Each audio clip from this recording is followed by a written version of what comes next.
So good afternoon, everybody. I think the room is full. Thanks, everybody, for coming to this discussion around generating local value through sustainable mining. We have an extremely exciting panel, a lot of distinguished experts here. I will introduce them a bit more thoroughly when I ask the questions to save some time. Many of them you will already have heard in other discussions, and let's see, that shows how much they are in demand here. It's no coincidence that we meet here in Paris 8 years ago. Political leaders of the world made a joint promise to limit global warming to below 2 degrees Celsius. And to achieve that, an energy transition will be necessary, and that will demand some minerals that will be mined. And that is, on the one hand, good news for mineral-rich countries because they can benefit from this. It's a big opportunity. But it could also be easily bad news, as we have seen in the past, as endowment with minerals does not necessarily translate into sustainable development on the ground. And today we want to discuss how local governments, local communities can economically benefit with jobs and local value creation from this mining boom in the future. And maybe my first question goes to Dr. Melanie Müller, who is a researcher at the German Institute for International and Security Affairs, the SWP, which is one of the leading think tanks in Germany, very much advising, and our government is looking at the reports very closely. So an eminent institution. And maybe the question, let's start at a more macro level. If you look at how now several industrial governments are scrambling for these resources that they need and are in competition for access to these resources and the supply chains, and aligning the foreign and economic and security policy on this, what does that actually mean for the resource-rich countries and on top of that for our global order and the global governance mechanisms? Yes, thank you very much, and thank you all for attending this session. I'm very glad that so many people are here to discuss this topic, which I think is very important and also timely. So thanks to GIZ for initiating this. I think before we talk about what is needed, I think it is also important to understand a bit what is happening at the moment geopolitically. So I think, we're all aware of the rising demand of minerals and metals because of various factors. So we have the energy transition, we have the mobility transition, we have the need for digitalization of different societies. So it's very clear that there's a rising demand in minerals and metals. At the same time, we have a changing geopolitical environment.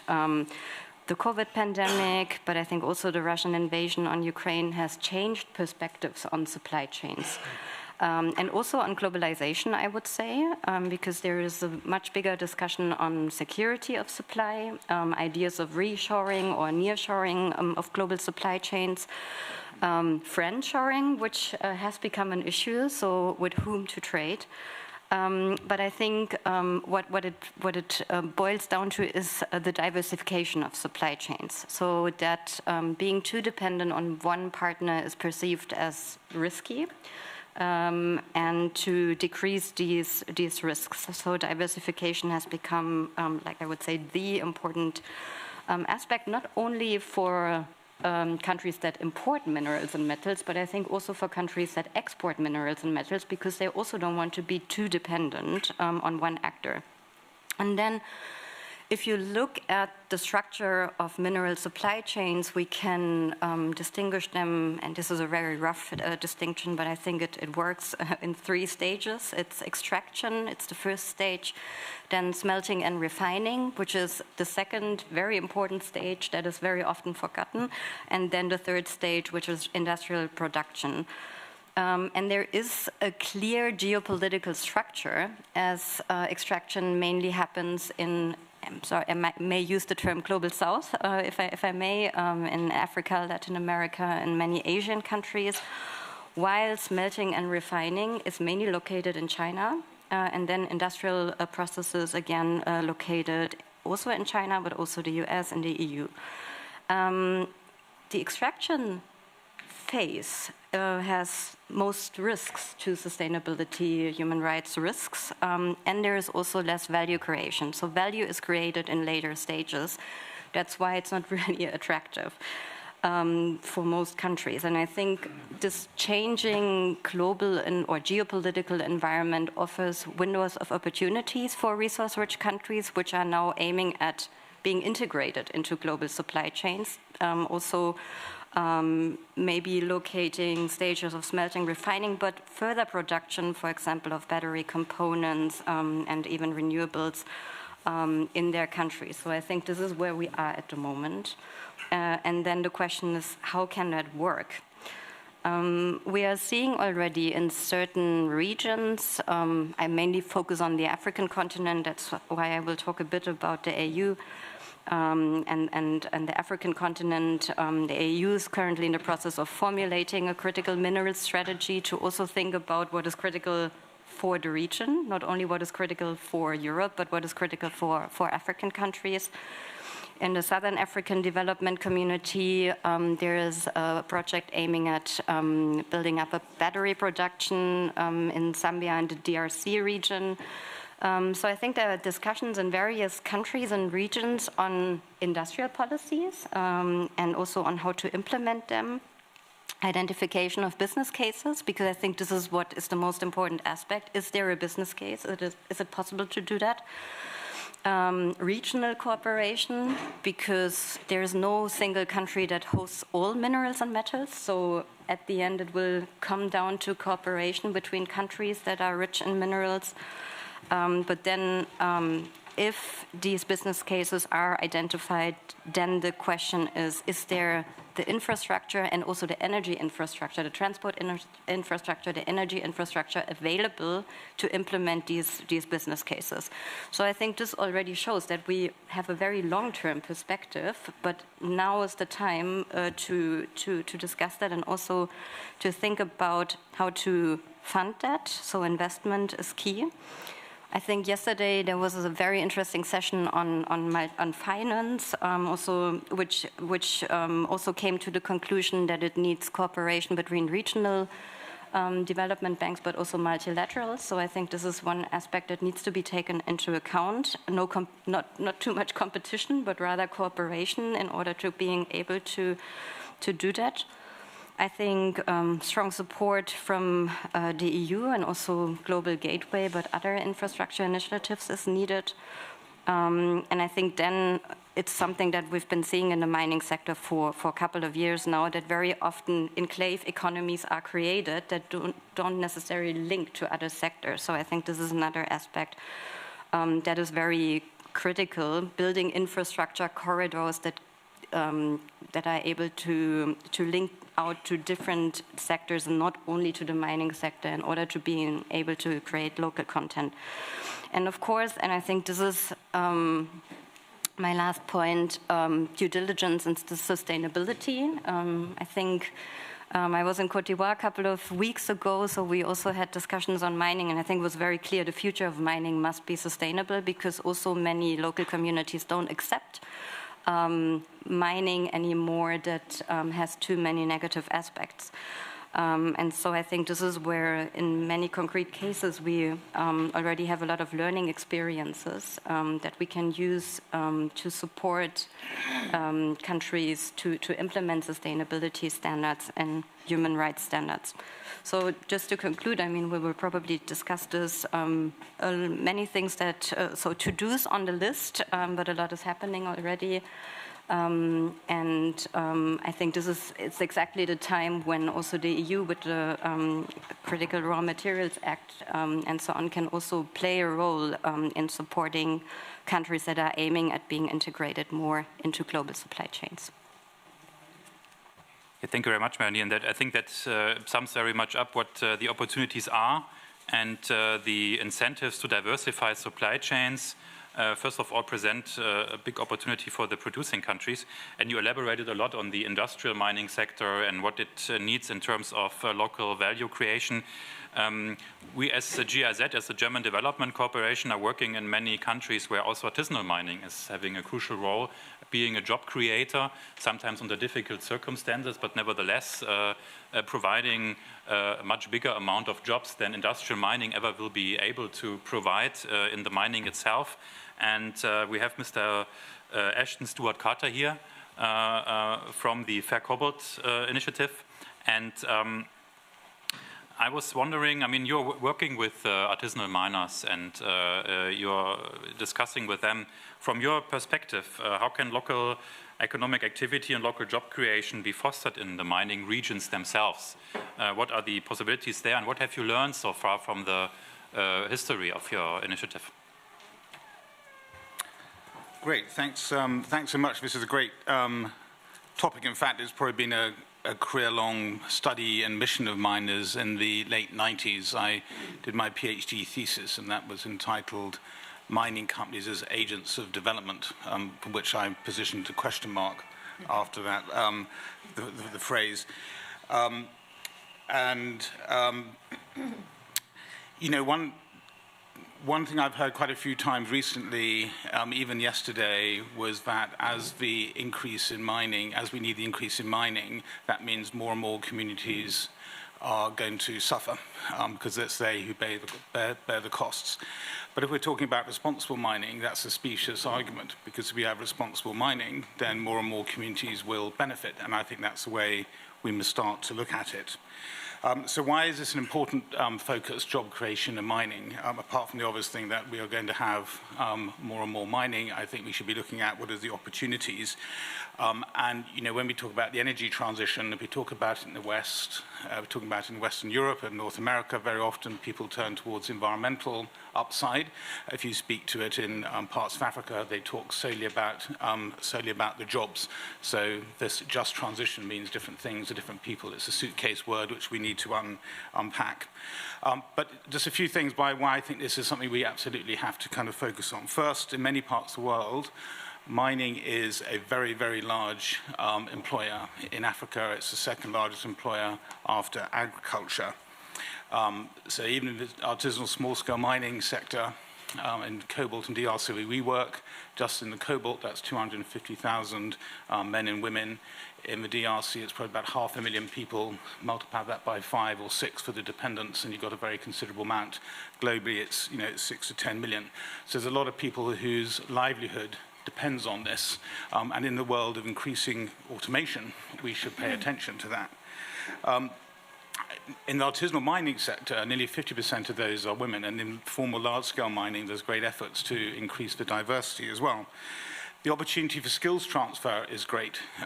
Consider this, that a mine is very rarely under 30 years old and can go on for 150 years, so that's 1 to 5 generations where you have the opportunity to transfer skills and bolster the diversity and economic resilience of the communities around mineral development. And these are very practical skills. Their engineering, their technology, their management, these can be transferred to other areas as well. And in mining, in formal mining, you'll find that the wage that you get, the pay that you get, is always equal to, very nearly always equal to the national minimum wage, often exceeds it, and many look at actually at the kind of a fair wage, as fair living wage as well. In the artisanal mining sector, in cobalt, in DRC, there's women who work on these artisanal sites, and they're normally at the bottom of the earning hierarchy, but they still earn 4 times more than a middle school teacher. So these are considerable things. But the challenge in terms of scale and what is the global impact is that mining is a high capital intensive sector and going towards automation. So a couple of 100 clicks away from the artisanal mine, there's a gold mine in the DRC which is fully automated, which means nobody's even driving the trucks, and there's a few people with a joystick in a viewing position and driving them around the mines. That might be safe because there's no one there, but it doesn't create jobs. So that is the dilemma which we find ourselves. But what we also know about mining, lessons learned, is that the multiplier effect compared to other sectors is very great. Anywhere between 8 and 25%. Every dollar you spend multiplies 18 to 25 times in the community.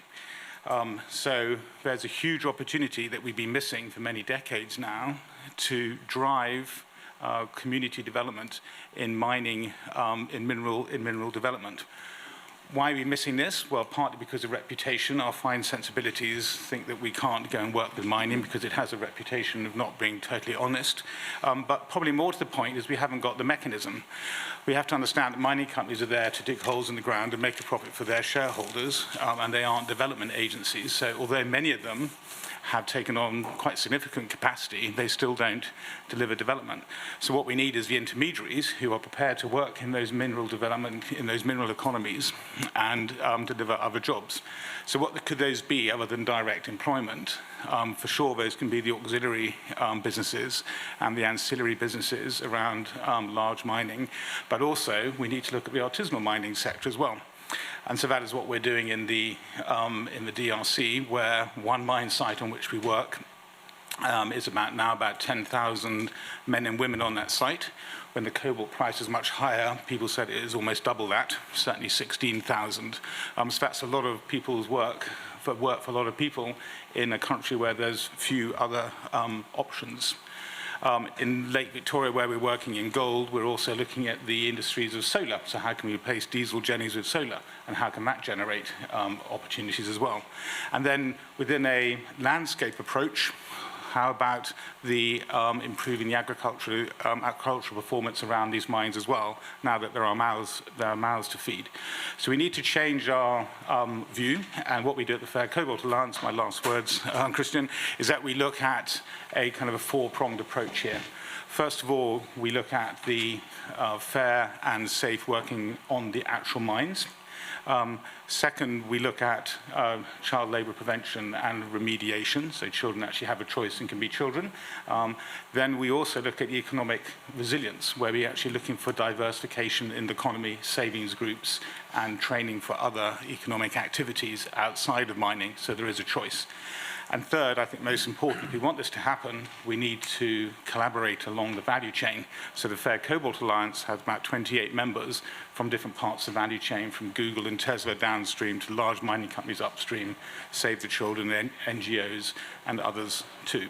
So I think there is an opportunity here. If we look at this from a development opportunity, then we'll figure out how we can actually grasp the value add that at a local level mineral development can provide. Thank you very much, Ashton. I think that's very interesting, these principles of the Fair Cobalt Alliance. And one point you mentioned was collaboration, and particularly the case in DRC, I believe, shows that regional collaboration there is extremely important. Miners are very mobile. Sometimes the deposits are not following national borders, and the negative consequences of mining, and if it goes wrong, most of the time spread way beyond one country, and they don't respect national borders. And one organization that, particularly for the region of Central Africa, has been trying in the last years to tackle this regional issue has been the International Conference of the Great Lakes Region, the ICGLR. And we have with us Ambassador Samuel Kaholo. And before I ask my question, maybe I would like to use the opportunity to congratulate you today for the National Day of Independence of Angola, which is today by coincidence. So when you hear this and what just has been said, and you look at you are now at the ICGLR Executive Secretary since 2020. You had extensive experience as a senior person in the Angolan government. You've been with SADC, so you come around on this, and you clearly can speak from experience with all these points, also from the ICGLR based in Bujumbura. So if you look at this, to what extent do you think has regional cooperation on natural resources and regional cooperation on increasing local value, to what extent has this succeeded? What are your experiences? What could go better? And maybe also what can others do to support your work and to make it even more successful? Thanks very much. Good afternoon, ladies and gentlemen. And indeed, for me, as an Angolan, it is an honor and with a sense of mission and gratitude for the international community to commemorate my country's day today. Secondly, to say that at ICGLR, we see the issues of natural resources exploitation from two strategic angles. The first, as a source of potential development and sustainable, peaceful coexistence of the 400 million people of the Great Lakes. But also, it is our curse, because it is this potential that unfortunately is also linked to illicit exploitation, and the illicit exploitation leads to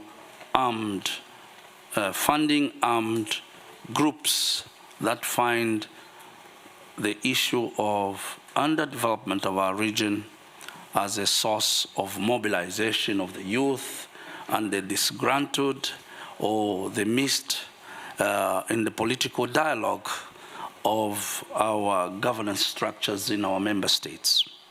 Hence, as ICGLR, we look at it from an opportunity to engage with both our member states and the end export markets. Our member states, because we advise them to take the opportunity to come together to make use of the political will that exists.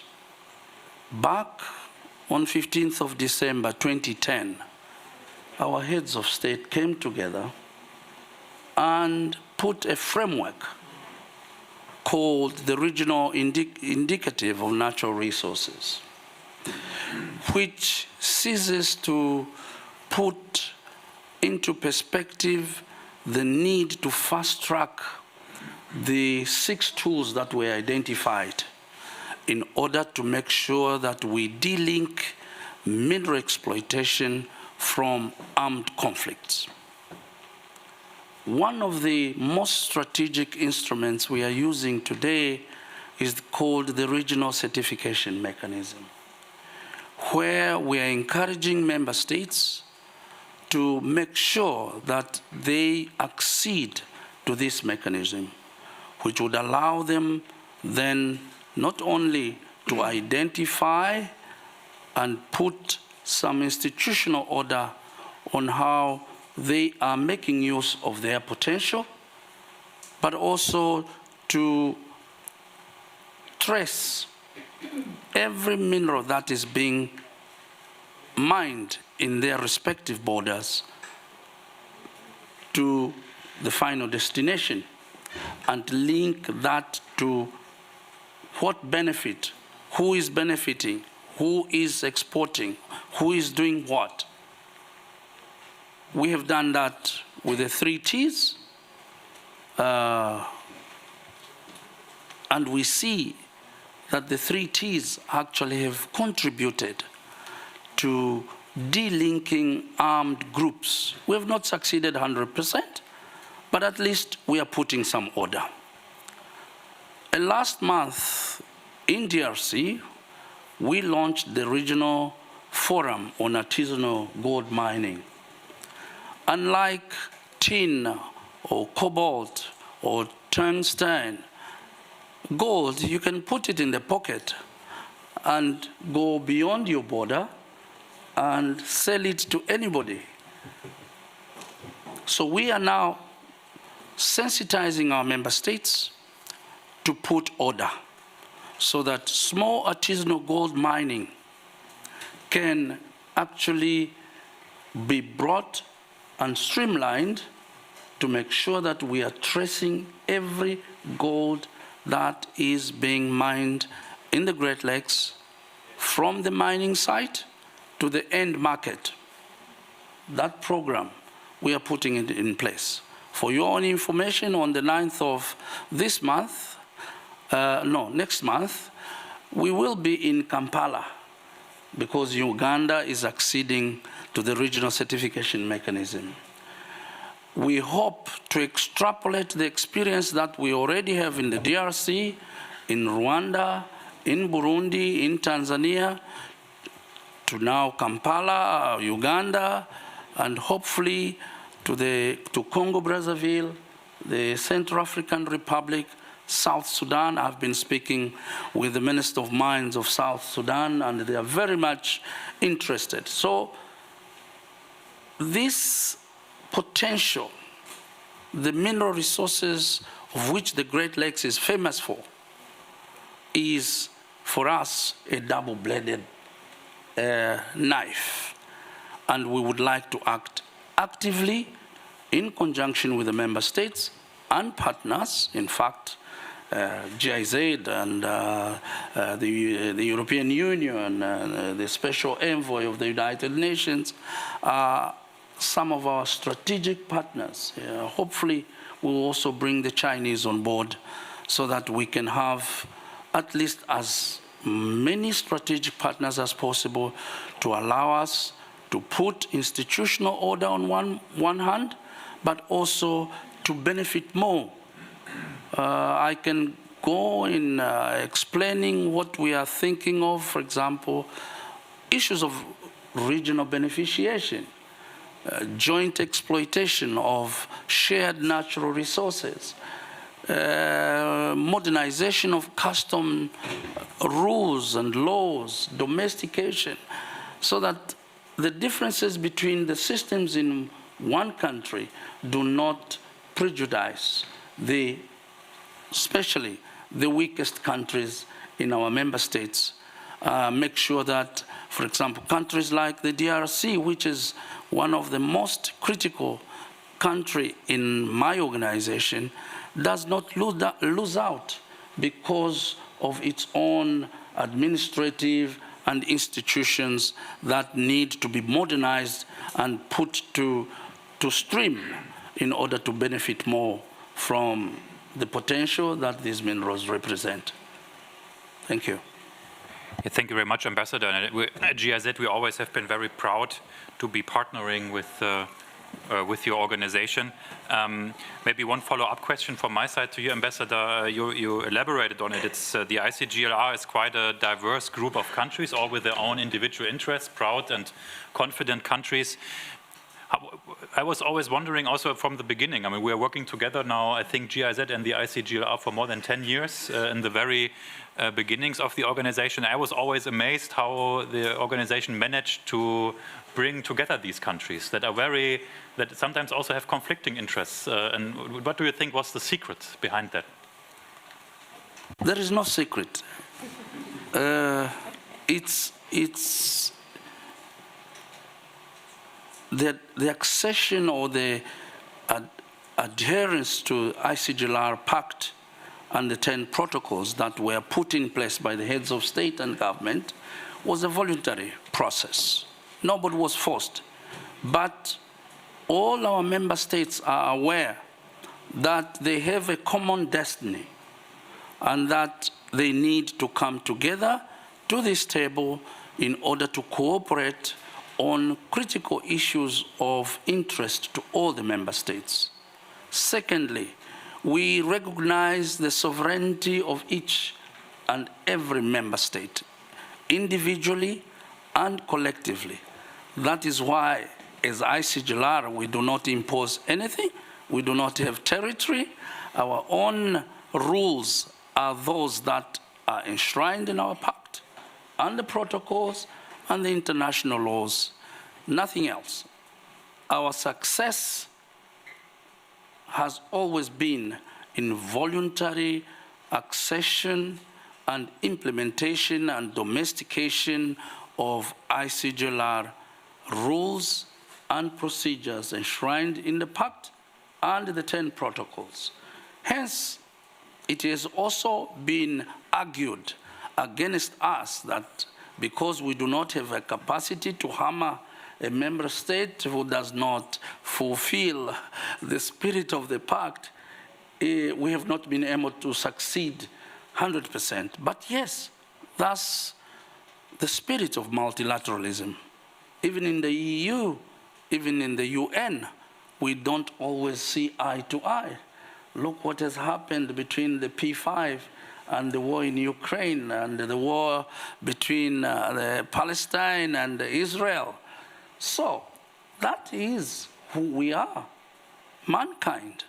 Even in our own respective families, we don't see eye to eye every day. The good thing is that, unlike in the Great Lakes, we should never take up arms to make a political statement. And that is why we want to appeal to the international community, to our partners, to bring all our member states to the table, including civil society, including the private sector. Why should M23 take up arms to make a political statement? Why? That's what we ask. So today we have two processes, if I have to speak geopolitics: the Luanda roadmap and the Nairobi process. Both those processes allow for you to come and make your political statement, and then maybe if we can find a platform that accommodates everyone, maybe one day we will live in peace, in diversity, and in harmony, in mutual recognition of all of us, because we have more to gain as ICGLR, as Africa, than we have to lose. Thank you. Yeah, thanks, Ambassador. I think you summed up very much the why. Always start with the why of the ICGLR, finding an alternative to taking up arms to implement your interests. And nevertheless, I think also the early beginnings of the ICGLR were against the background of massive conflicts in mining areas, not necessarily interstate, but otherwise. And this is something that we often have to associate with mining activities. And we have a colleague here who can maybe elaborate a little bit on how to safeguard against this risk in mining areas. Myrna Ajami, who is program manager at the Geneva Center for Security Sector Governance. And I learned today that the abbreviation is DCAF, but I always experienced her as double CAF here at the conference, so very energized. And I was I mean, you are oversee a motor donor supporting program for initiatives aimed at these topics, and so you have quite a huge experience and an overlook over what can actually be done to avoid conflicts in these areas. And maybe you can elaborate a little bit on us over your experiences. What are good approaches? Maybe also some very practical existing initiatives that we should look at in avoiding this risk of conflict in mining areas. I didn't have a coffee before this session, so you don't seem to need I'll speak more slowly than I did this morning. Thank you so much, and thank you very much to the Paris Peace Forum and to GIZ for inviting me to join this panel. I'll try to be brief because I think it would be great to have some questions. But I put the two questions on the table, and Ambassador Kaholo helped by already responding to a few points. I mean, first, already putting very clearly the perverse incentive that does exist with respect to minerals in terms of the almost inevitable links with illicit financial flows and incentivizing armed groups and conflict in and of itself in mineral regions, but also already highlighting what's been done with the ICGLR and the frameworks over the last 10 plus years, as well with the work of the OECD, which Louis will certainly speak to more later. But I think going back also to Melanie on the geopoliticals, as an organization that works broadly on business and human rights, it's been astounding how the invasion of Ukraine has put to the fore the question of what is the role in business and conflict. And I'd say a few other things for those who follow business and human rights more broadly. With those, I'm also a lawyer, sorry about that, but with the compliance hat on, also this notion and the threat of are there legal or are there compliance threats with conflict and potential liability for engagement or links with with international humanitarian law violations. So in many respects, the ways of responding to this aren't new. They've been around for more than 10 years. And the EU and OECD have introduced the notion of enhanced due diligence with a very robust due diligence process that has been put forward, which not only looks at the different risks in those annexes, but also is really, I think, put on the place in the due diligence discourse the notion of doing a conflict analysis. So not just looking at what are the human rights impacts of mineral company operations, but asking what is a company or mineral operations impact on the conflict dynamics that already work in the region. And there are ways, that on some respects this is a new concept of what to do. On the other hand, many extractive companies feel like if they've been taking a risk-based approach, this is what they've been doing anyway.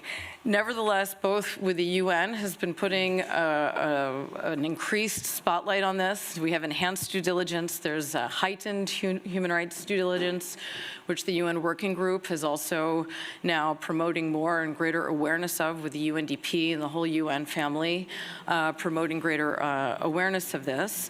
And potentially also through the EU with the CS3D, the Corporate Sustainability Due Diligence Directive that's currently being negotiated, where there are different, in the versions in the trilogue, references to the conflict analysis. So I think here again, it's really a question about promoting this approach of the risk-based approach and already changing the culture of economic operations, mining operations, company operations, and even artisanal mining operations. We've been working with organizations like the Alliance for Responsible Mining in places like Colombia, where even there, we're saying how can mining cooperatives at the artisanal level also undertake conflict analysis and try to meet the different directives. So there's a lot that can be done there on mitigating conflict through this conflict analysis and merging it with a human rights due diligence approach. So the second question that you asked about the initiatives, how to really get meaningful community engagement and leading to the more sustainability. Again, the answer isn't new. It's what's been put on the table from the beginning about obtaining the social license to operate.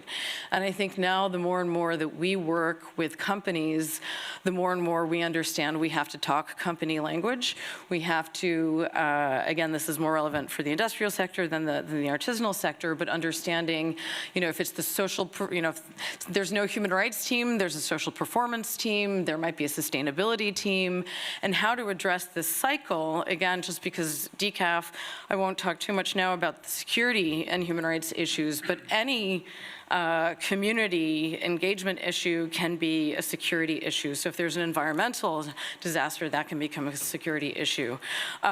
Increased marginalization of communities or an increased resentment towards mining operations because of the perception of this is not benefiting our communities.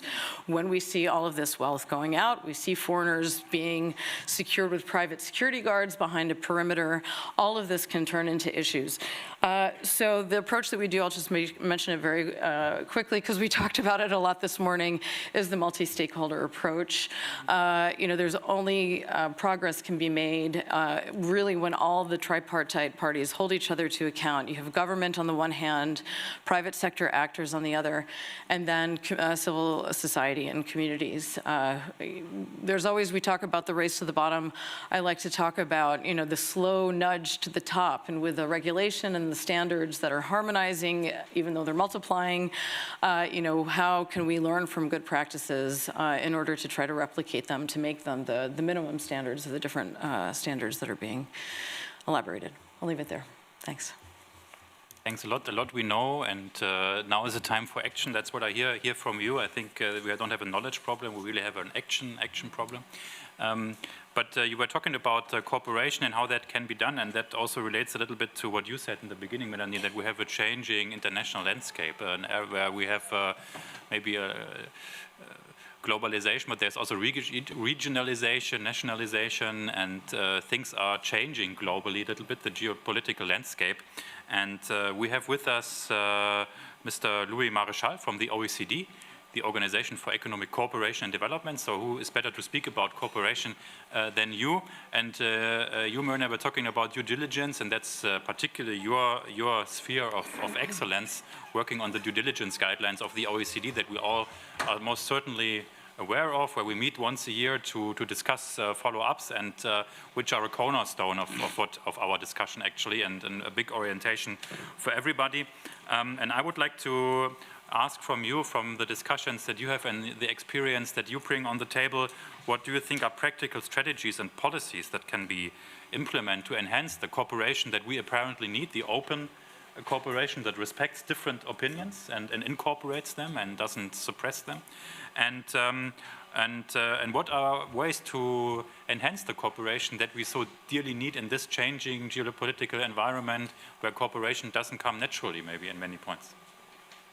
Thank you very much for the invitation. I'm really glad to be here, also with the ICJLR, which is our long-standing partner in the Great Lakes regions of Africa. We've been working with this institution for over 10 years, and also with the support of the GIZ and a number of others here.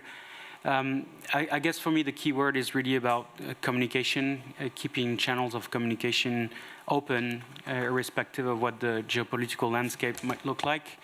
Of course, this is particularly relevant now and from a global perspective, but coming back to the ICJLR, I think it's a very good example of a regional approach that has managed to advance some very important aspects of peace building and conflict resolution through regional cooperation.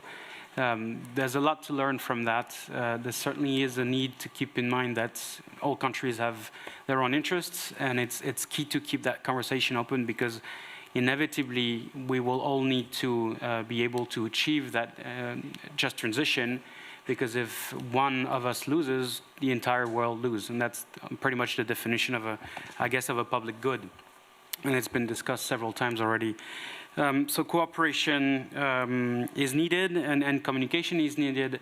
I think at the moment, and for the past couple of years, there's been a lot of concern and preoccupation by countries, so communication is not the key word at the moment, but I think we should be looking at the next phase and trying to prepare the next cycle of cooperation around those programs, looking at extraction and value addition, and try to prepare how potentially in the future joint investments might be considered between various competing countries. And again, that's something that I'm truly believe in. Competition is needed always, of course. It adds value, but it can also be very counterproductive. It can lead to wrong allocation of capital, excess capacity in a number of supply chains, overcapacity in the refining and processing stages as well. Even when you look at it from a regional perspective, it's very good to see producing countries talking to each other, looking at how they can build local value addition supply chains, but they will need to talk to each other, because not every single country in those regions can build an entire supply chain for their own domestic markets. So cooperation and communication is absolutely central and vital, because otherwise it will lead to very devastating and counterproductive consequences. It's really not rational at all when you look at it from a broader perspective. One thing, for instance, that we are very happy to help the ICJLR with is their upcoming investment conference in Nairobi in February, where they're looking forward to bring investors from various geographies, and the OECD is really delighted to help them in framing that conversation. That's exactly a good example of what we feel is needed. Same goes with the Paris Peace Forum and their call to action on transition minerals. It's really vital that we look at what's going to happen in the next 10, 15, 20 years, and try not to be trapped in the current geopolitical sort of tensions. A couple of things that I wanted to flag as well, coming to the first aspect of the conversation. We talk a lot, in particular in developed countries, about the lack of interest for the youth, for the mining sector and the processing sector, and this is certainly something that does not exist in developing countries. So I think one aspect of the response is trying to build capacity in producing countries but for the global needs. I mean, for the needs of the global industry. And there has been previous examples of mining schools being developed, countries like Gabon, schools of engineers being developed in other African countries.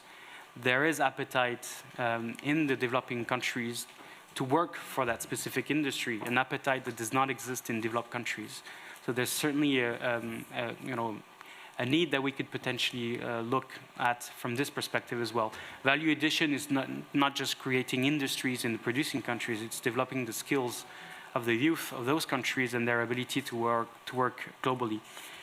One last thing, and then I'll close. One project that we've been looking at, coming to conflict, to the situations of conflict in the region, is how we can work on helping combatants transition away from non-state armed groups into the formal artisanal and small-scale mining sector. That's a project that we've been working on with the UN Department of Peace Operation. A lot of challenges, a lot of questions, but we truly believe this could be part of the response, because the conflict is fueled by natural resources in so many ways, but it's actually potentially also a vector of peace building and something that we truly believe in. So we know the ICGLR is also working on this on their end, so I'm also looking forward to more cooperation on this topic with them and with anyone else interested. Thank you. Yeah, thank you very much, Luis. And maybe before I open the questions to the room, and already I hope you have some intriguing and some very sensitive questions for us. You mentioned one point that we need to keep communications channels open and the discussion needs to be open. You also had that in your speech, Ambassador. And one thing you said is about youth, and that made me think, is the communication, is it open for everybody? So is everybody who is affected participating in the dialogue? Is there somebody missing? Should we engage particular groups or countries? And that's a question for everybody. When we're having a debate here, some people are sitting here, but is there anybody missing that any one of you in the group feels should be more engaged in this dialogue, because they are an actor, an important actor, either affected or affecting this issue, but apparently a bit out of the global discussion. Is there anybody who wants to come in on that? Ambassador, I see you eager. No, actually, ICGLR is very open. If you look at our constitutive processes, we have covered almost all stakeholders. But life is dynamic. If there are any stakeholders who think they have a role to play, they're most welcome. Please, my address is there on the public. It's online. Just write to the executive secretary, and we will look at it. I mean, why should you be left out? The problem I always call attention to my stakeholders is, don't wait for an invitation. If you have a point, and it's a valid point to make, you're most welcome. Because the future of ICGLR, of Africa, and indeed of the world, is for us all, as mankind, as part of the human race. No distinction, no discrimination. But if you feel, please, that's why I'm saying I use these platforms to sensitize all the stakeholders in the Great Lakes region. Because, as I said, we have everything to be one of those catalysts of continental integration, catalysts of peaceful coexistence among peoples of various diverse origins, and yet we are still tied in this quagmire of conflict, of difficulties, of poverty. Mention it. It's unacceptable.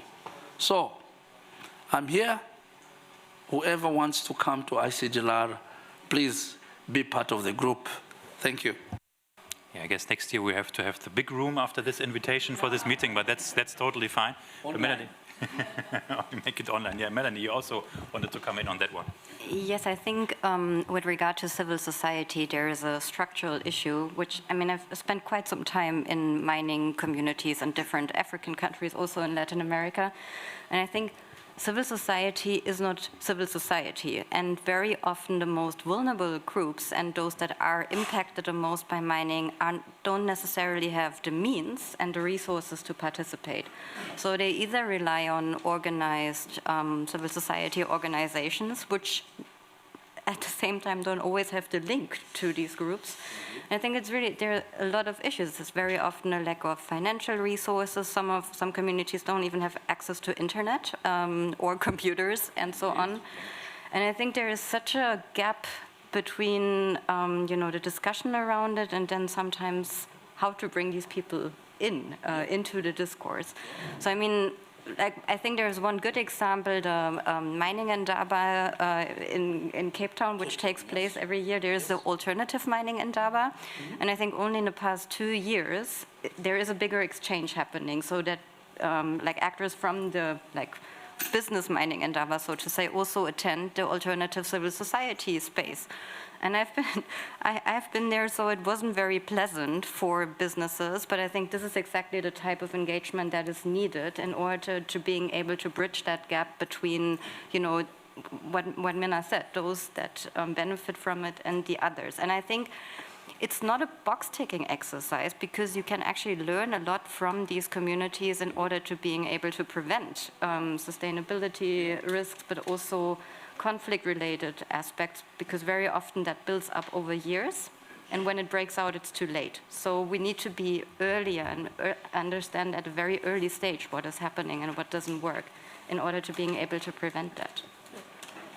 Very good point. Nothing about us without us. I think that's the principle here, or leaving no one behind. Yeah. I would then open the room now to questions. Yeah, please. And there's, yeah. Thank you very much. My name is Fabien Mayani. I'm from DRC. I'm working for the Carter Center for the Extractive Governance Program. I have 2 small questions to Ms. Melanie and the Ambassador Joao. I totally agree with you about geopolitical tensions, and it's a fact now. And what we have seen for 2 years, increasing geopolitical tensions. And I can take 3 key players. We have EU, US, and China. I come from DRC, I know what I'm talking about. So my question is, what could be done to reduce those political tensions that in fact are undermining local value creation initiatives? What could be done according to you, Ms. Melanie? To the ambassador about the 6 tools you mentioned, it's in fact it's a fact that those tools have been adopted by government, by head of state. But it seems that, in fact, in the field, in particular, the regional certification mechanism, it seems that it's not implemented in all countries. And this seems to be one of the key problems for the insecurity in eastern parts of DRC. It seems that DRC is making some effort to implement that tool, and other neighboring countries that we have some report, some NGO report that says that the other countries are not fully implementing it, and that is feeding into conflict, illegal mineral exit, and so on. Thank you. So I'd like to hear from you about that. Thank you.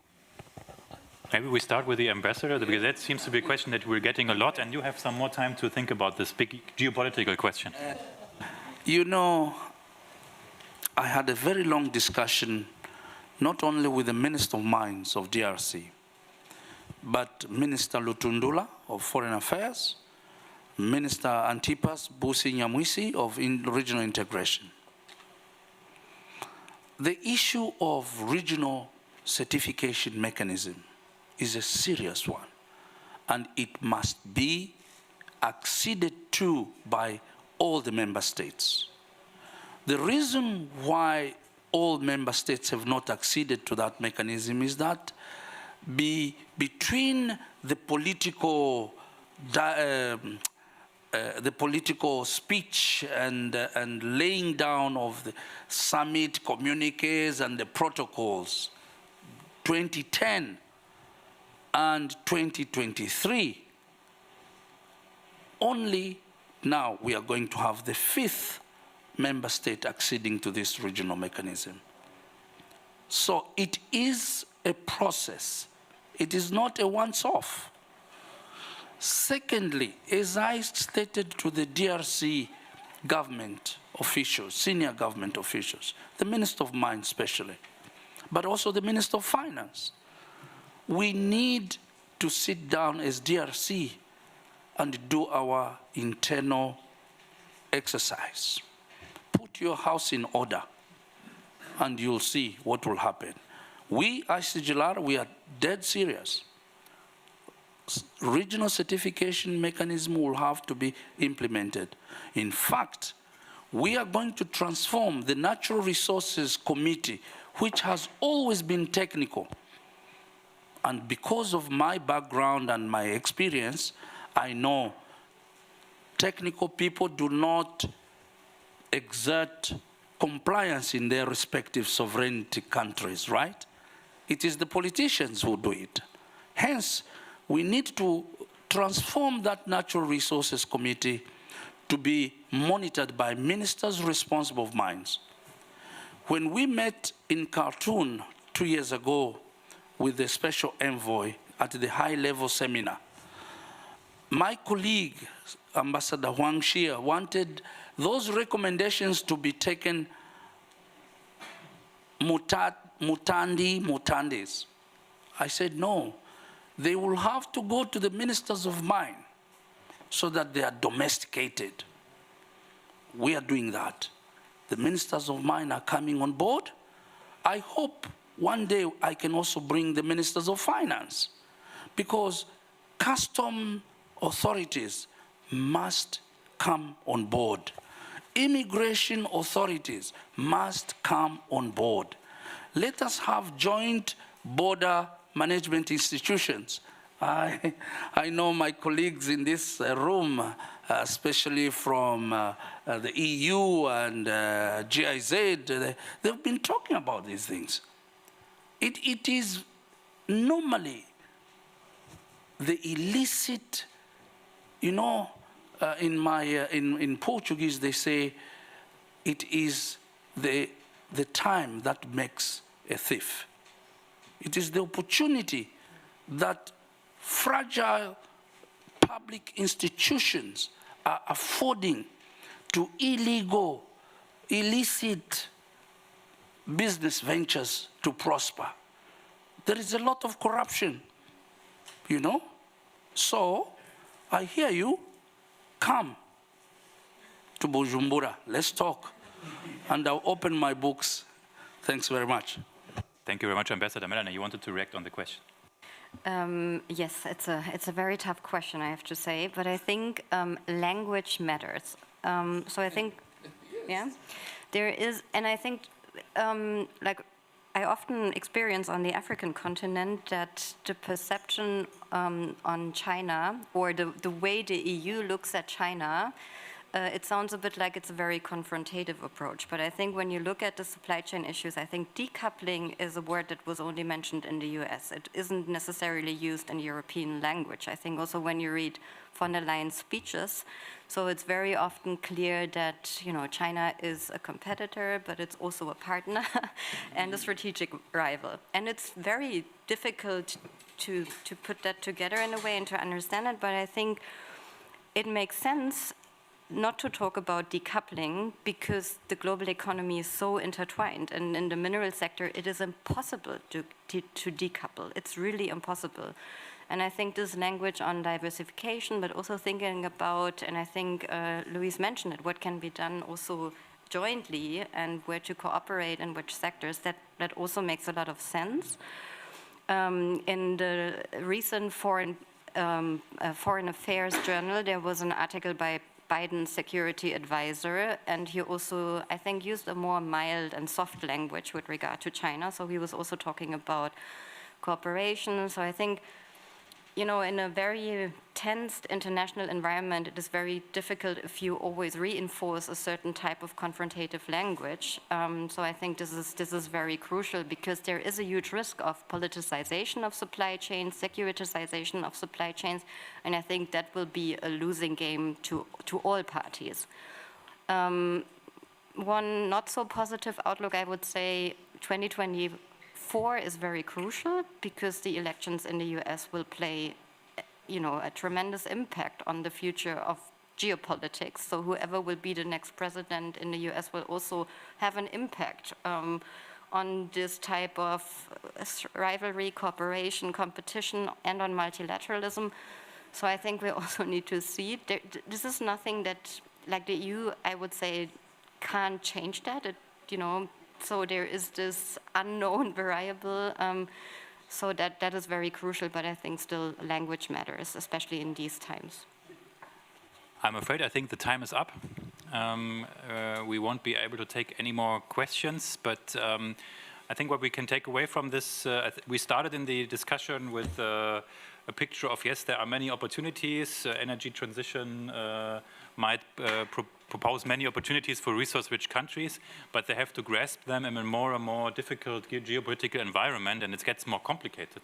And in this time, we need a lot more open and blunt dialogue, putting different interests on the table and discussing these conflict of interests and making sure that in the dialogue also we leave no one behind, that all affected people are also participating and not only those affecting those people.